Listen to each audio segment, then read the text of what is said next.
Azul Felaoun, bonjour tout le monde, salam alaikum. Cette semaine, c'est la deuxième semaine des séries de conférences organisées par le Centre national de recherche en technique en agroalimentaire et la direction de l'environnement de la wilaya de Béjaïa.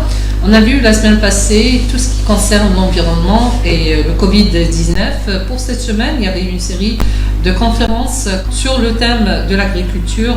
Aujourd'hui, on vous reçoit, chers téléspectateurs, et on reçoit avec nous les conférenciers qui nous ont donné beaucoup d'informations lors de leur conférence. Et aujourd'hui, c'est un débat ouvert sur le thème de l'agriculture et de l'environnement. On reçoit aujourd'hui, bien sûr, Madame Bel'aitouch Fatima, directrice de l'environnement de la wilaya de Béjaïa, le professeur Khadir Madani, directeur du Centre national de recherche en technique de l'agroalimentaire, professeur Ayad Abdelhanin, qui est professeur à l'université de Béjaïa, enseignant-chercheur, et monsieur Aïsset Abdelhakim, qui est chef de service de production au niveau de la DSA, la direction de l'agriculture de la wilaya de Béjaïa. La première question, je me tourne vers vous, professeur Khadir Madani. Pourquoi le choix cette semaine de l'agriculture? Alors, nous avons commencé la première semaine avec la pandémie parce que c'est la problématique de l'heure. Et après, on a essayé de parler de l'agriculture parce que c'est le défi de l'Algérie d'hier, d'aujourd'hui, de demain. Donc, sans agriculture, il n'y a pas de pays. Donc, on s'est dit, tiens, l'agriculture, c'est un secteur multidisciplinaire. C'est un secteur là où tout le monde devrait intervenir. Et on l'a intégré dans la dimension environnementale parce que la pression anthropique sur l'environnement, majoritairement, se fait via l'agriculture. Donc, on s'est dit, tiens, nous allons parler de l'agriculture sous tous les points de vue, soit du côté animal, du côté végétal, soit le côté organisationnel et le côté aussi environnemental. Et l'environnement, Madame Bel'aitouch, il a une influence directe sur l'agriculture en général. Comme nous le savons tous, il y a toujours une relation entre l'agriculture et l'environnement. Par exemple, pour les besoins de l'être humain, donc nous devons faire le défrichement. Donc nous devons toucher aux écosystèmes, les forêts et tout, pour faire une agriculture dont l'homme en a besoin. Donc, il y a beaucoup plus un impact de l'agriculture vis-à-vis de l'environnement. Est-ce qu'on pourrait parler des effets négatifs de l'agriculture sur le climat ou bien l'environnement en général? C'est ce que je viens de citer, l'exemple, l'élevage intensif, les cultures maraîchères, tout ce que l'homme utilise ou exploite pour son intérêt. Et si cette agriculture est mal faite, si j'ose utiliser ce mot-là, automatiquement ça influe négativement aussi. Ce n'est pas seulement le domaine de l'agriculture en lui-même, mais aussi la mauvaise connaissance. Et il y a la mauvaise connaissance. L'agriculture aussi, elle peut affecter l'environnement. Par exemple, je vous donne l'exemple pour l'irrigation. Donc on utilise je parle sans utiliser l'industrie. Donc on utilise l'eau de rivière. Donc ça modifie l'itinéraire, ça touche les cycles de l'eau, le cycle de l'azote, le cycle de carbone. Donc il y a toujours une influence de l'agriculture sur l'environnement. Et Monsieur Aïsset, l'agriculture, ces derniers temps, même la stratégie du secteur, elle a changé. Et il y a une nouvelle vision des décideurs du pays concernant l'agriculture. On a beaucoup parlé les dernières années de l'agriculture familiale. On revient vers ce qui était auparavant. On cherche aussi une certaine indépendance de tout ce qui est hydrocarbures. Tout à fait, madame. Effectivement, l'agriculture, le développement de l'agriculture reste un défi, pas d'un temps, ou de 2 temps, mais de tout le temps. Donc, depuis longtemps, l'homme a cherché à s'autosuffire en matière d'alimentation. Notre pays a connu des moments un peu difficiles par rapport à ça, à l'autosuffisance alimentaire. Donc maintenant, Dieu merci, les gens commencent à se rendre compte qu'il est vraiment impératif d'arriver à une autosatisfaction en matière d'alimentation. Donc aujourd'hui, bien sûr, nous avons des orientations dans ce sens, des recommandations et des orientations pour développer l'agriculture. Et c'est notre mission principale. Notre mission principale, c'est d'accompagner et de développer. Nous avons un grand travail à faire sur le terrain. Dieu merci, certains résultats commencent à apparaître, même s'il y a encore des manquements ça et là, mais des résultats commencent à apparaître et c'est vraiment encourageant.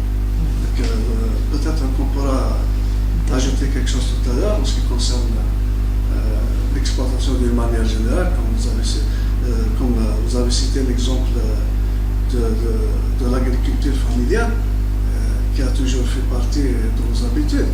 C'est même un peu notre culture.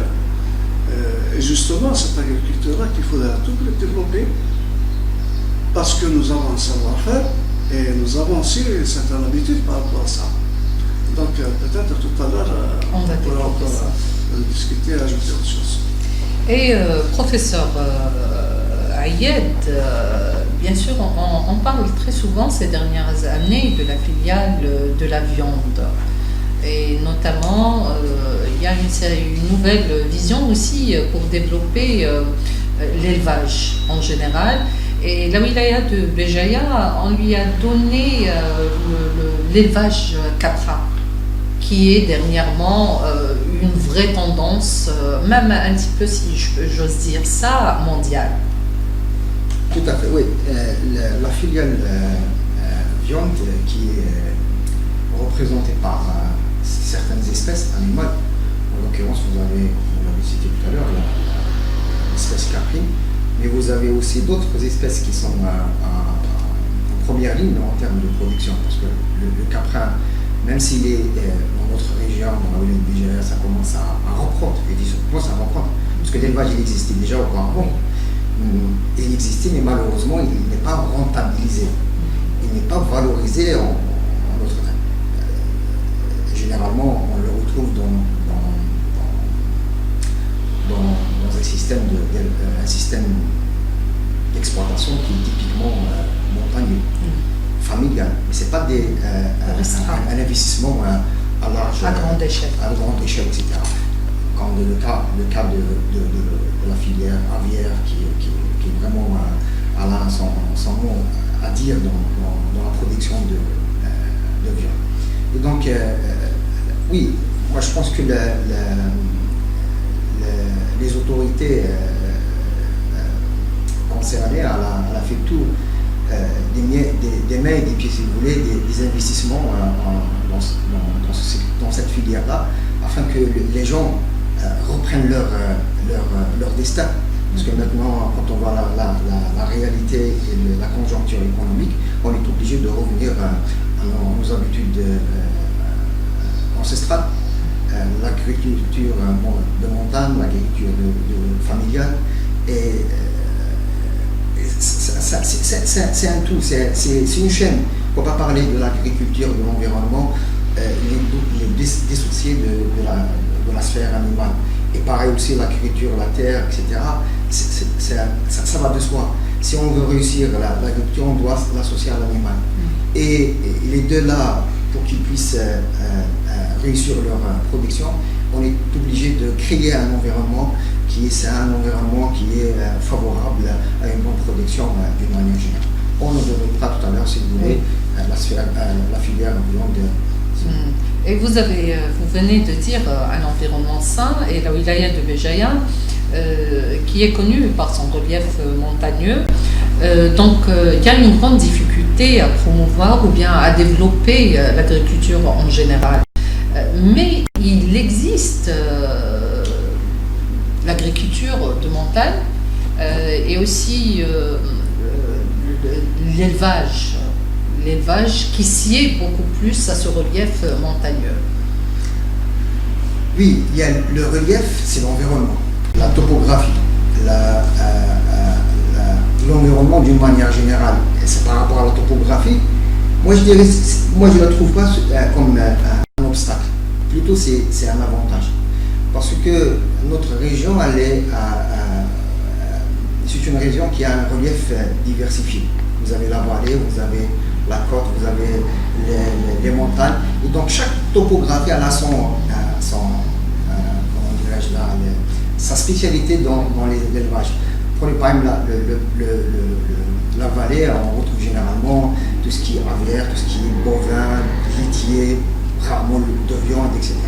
Vous avez la côte, pareil, aussi certaines espèces animales qui sont orientées dans ce sens-là. Et la montagne, on a certaines espèces animales comme le bovin qui est destiné, le bovin viandeux. Et c'est pas n'importe quelle espèce, race de viandeuse, c'est la viandeuse locale qui est résistante, rustique, qui résiste au relief. Parce que si vous ramenez par exemple le cas d'une race bovine importée, elle aurait de la difficulté de s'adapter au relief. Et puis par la suite, elle est orientée vers un autre type d'environnement topographique, qui est le bassin, soit la zone côtière, soit où vous avez la vallée, où on a ces races d'importation. Et donc le relief, c'est pas un obstacle. Moi je dirais c'est plutôt c'est une orientation naturelle d'un type d'élevage bien précis à l'environnement qui conditionne l'élevage, tout simplement. Si ce n'est pas le relief qui conditionne l'élevage, il y a le problème d'investissement. Donc c'est très difficile d'investir dans l'élevage. Notamment ces derniers temps, on essaie d'encourager l'élevage bovin. Mais ça coûte assez cher, et si on parle de la consommation en général, les investisseurs investissent beaucoup plus pour le côté laitier que pour la consommation. Non, maintenant je n'ai pas les chiffres exactement.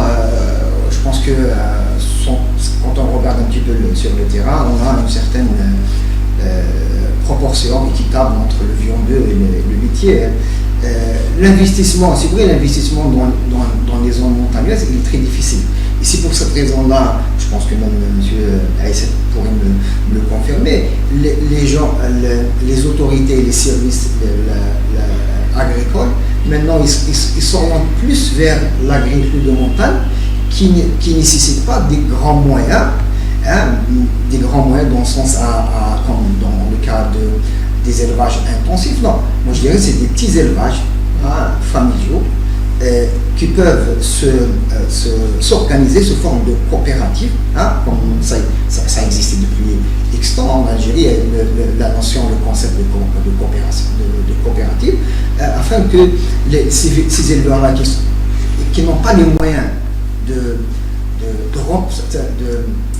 vendre leurs marchandises, parce qu'un éleveur qui a 2, 3, 4 vaches, enfin je dirais 3, 4 mâles de type viandeux, et il aura du mal à les commercialiser. Mais s'ils s'organisent sous forme de coopérative, là ils peuvent rentabiliser davantage leur élevage, parce que c'est eux qui fixent les prix, et en même temps ils vont encore agrandir leur investissement, parce que j'ai parlé de mon intervention la semaine passée, et j'ai exposé les 3 types d'élevage. Vous avez l'élevage extensif. Et là, l'extensif, généralement, c'est dans des... Enfin, je parle de notre région. Vous avez la région d'Akfadou, vous avez les Babors, c'est les gens qui font des randonnées dans ces zones-là, et ils observent qu'il y a les vaches qui pâturent librement, etc. Mais réellement, c'est des vaches qui appartiennent aux éleveurs, ce n'est pas des animaux sauvages. Et parce qu'il y a l'aspect valorisation de la végétation médiocre, parce que c'est très important. Et les éleveurs, là, ils n'ont pas le moyen je dirais, ce n'est pas des grands éleveurs, des petits éleveurs, mais quand même ils arrivent à produire un certain produit qu'on retrouve dans le marché. Monsieur Aïssat, je voudrais rebondir sur ce qui vient de dire le professeur Ayed concernant les coopératives. Elles ont leur importance non seulement pour développer toutes sortes de productions agricoles ou bien l'élevage, mais aussi c'est une protection aux éleveurs et c'est une protection aux agriculteurs. Vous savez, madame, personnellement j'ai une intime conviction que c'est vraiment, on veut développer l'agriculture d'une manière générale, que ce soit en zone de montagne ou ailleurs, mais je préfère rester dans la zone de montagne puisque notre wilaya il y a plus que 100 milliards et à plus de 80% accidentés. Je suis intimement convaincu que le développement de l'agriculture d'une manière générale est lié au développement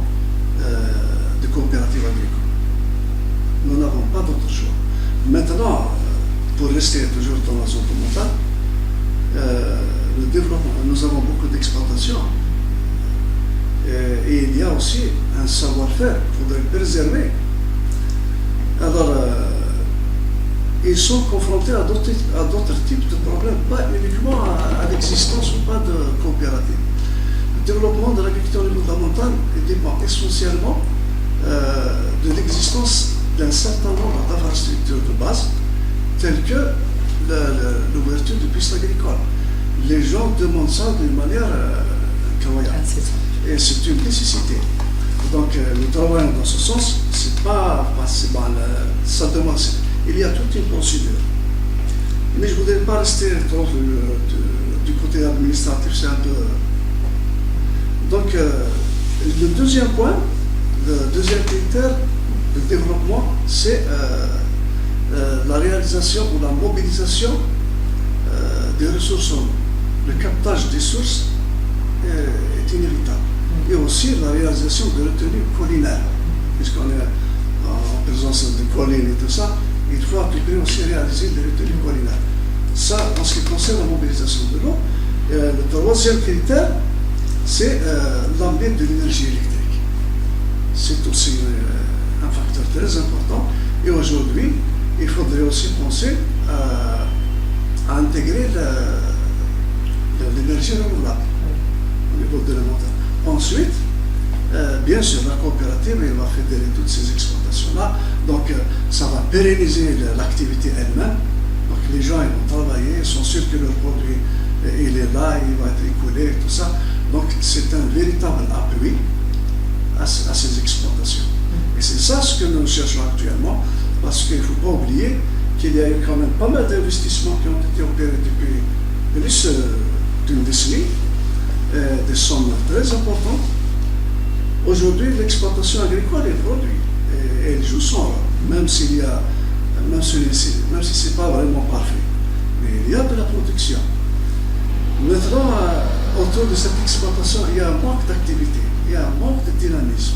C'est pourquoi, de temps en temps, on trouve, comme par exemple la production de viande blanche, dernièrement, tous les agriculteurs étaient un peu, pas de machin, étaient profondément déçus à cause du prix très bas des viandes blanches. Et ça a été un peu le bonheur du consommateur, mais pas vraiment du producteur. Parce que nous, en tant que service agricole, ce qui nous intéresse, c'est d'avoir cet équilibre, satisfaire notre agriculteur pour qu'il continue à produire, pour que cette activité reste pérenne, et aussi permettre à notre consommateur de consommer périodiquement, consommer de la viande blanche à un prix raisonnable. Donc on peut dire que c'est un conflit d'intérêts entre les deux parties, consommateurs et agriculteurs. Si le prix est bas pour l'agriculteur ou bien pour l'éleveur, je pense que c'est un système d'équation qu'il faudrait savoir mettre en place. Comment équilibrer les choses. On manque un peu d'organisation, parce qu'il y a toujours le problème. Il n'y a aucune activité qui peut être développée ou connaître un développement sérieux s'il n'est pas organisé. Et c'est ça dont on souffre. D'une manière générale, nous avons, à titre d'exemple, nous avons 9 conseils interprofessionnels au niveau de la Ouled de Bijaya. Parmi ces 9 conseils interprofessionnels, je vais vous dire tout à l'heure c'est un conseil interprofessionnel, parmi ces 9 conseils, il y a le conseil interprofessionnel de la filière avicole. C'est quoi le conseil interprofessionnel? J'ai eu l'honneur d'inviter notre professeur à assister à la création d'un de ces conseils. L'apiculture, c'est. Donc, le conseil interprofessionnel, c'est quoi? Il regroupe tous les segments qui se trouvent à l'intérieur de cette filière. Si on prend par exemple l'agriculteur, nous avons l'éleveur lui-même, le producteur, nous avons l'abattoir, le transformateur, le vétérinaire, l'administration agricole, l'assurance, tous ces segments, la banque. Donc il y a un ensemble de segments qui se trouvent à l'intérieur de ces conseils. C'est juste pour souligner un peu l'importance de l'organisation, de la structuration des filières d'une manière générale. Donc quand on a tout ça, leur rôle essentiel c'est quoi? C'est de faire des diagnostics périodiquement. Ils sont là pour détecter les anomalies qui se trouvent au niveau de chaque segment et les traiter sur place ces possibilités. Il y a sinon présenter le problème à qui est de droit pour éventuelle solution.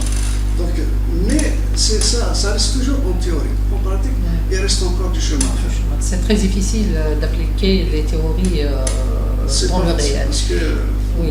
Et vous avez parlé aussi d'un savoir-faire et je reviens toujours à ces derniers temps et ces dernières années. Il y a un engouement incroyable des familles, des jeunes, des vieux, des moins vieux pour l'agriculture, notamment dans les formations qualifiantes.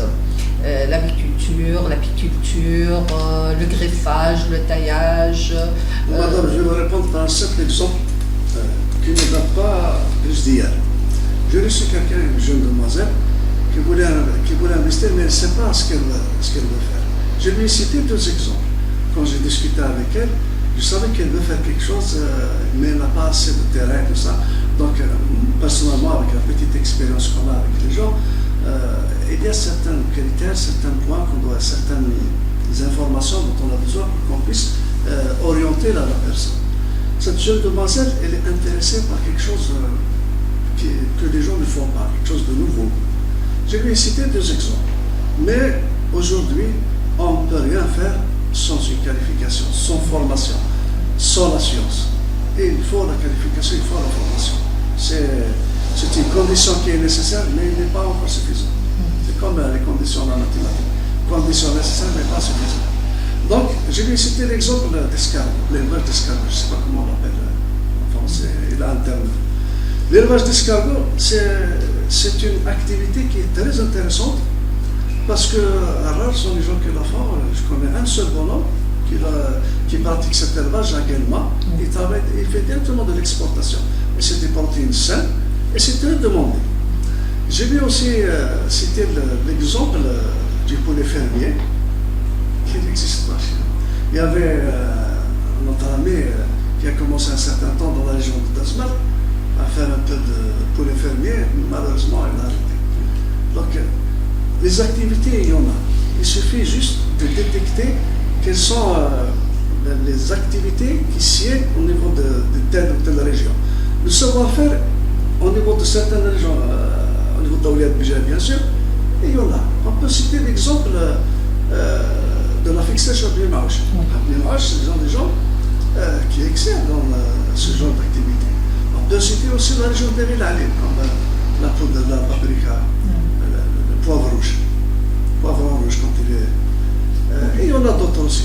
Donc, les activités, le savoir-faire existent. Et il suffit juste d'être à côté de